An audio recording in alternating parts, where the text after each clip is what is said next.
Wherever you go, whatever you do, throw a little at it. Omax, Vest and Briefs. திண்டுக்கல்லில் நடைபெற்ற திருமண விழாவில் பங்கேற்ற நடிகர் பிரபு தமிழக அரசியலில் ஏற்பட்டு வரும் மாற்றங்கள் குறித்து எழுப்பப்பட்ட கேள்விக்கு நல்லதே நடக்கும் என பதிலளித்துள்ளார். இது தொடர்பாக அவர் கூறிய காட்சிகளை தற்போது பார்க்கலாம். காமராஜ் தம்பி வந்து நம்ம மன்ற தலைவர், நம்ம மன்ற தம்பி மட்டும் இல்லாமல் எங்கள் ஐயா மேலே ரொம்ப அளவு கடந்த பிரியம் உள்ள ஃபேமிலி இவங்க. அவங்க இந்த பையன் காமராஜோட கல்யாணத்துக்கு வந்தேன், அவர் பையன் கல்யாணத்துக்கு இருக்கேன்.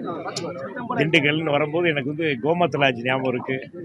நியாயம் படம் ஷூட்டிங் வந்து கிட்டத்தட்ட 20 நாள் இங்கே தான் ஷூட்டிங் இருந்தேன். அணப்பட்டி, ஆமாம், அணப்பட்டியில் ஷூட்டிங் நடந்துச்சு. ரொம்ப சந்தோஷம். எப்போ வந்தாலும் அப்பா மேலே உள்ள பிரியத்தில், என் மேலே உள்ள பிரியத்தில் மக்கள் வந்து நம்ம வந்து வரவேற்கிறது ரொம்ப சந்தோஷம். அதே அன்பும் பாசமும் இன்றைக்கி இருக்குது. வந்ததில் ரொம்ப சந்தோஷம். தம்பதிகளுக்கு என்னோடய வாழ்த்துக்கள். திண்டுக்கல்லில் இருக்கிற மக்கள் அத்தனை பேருக்கு என்னோடய வாழ்த்துக்கள்.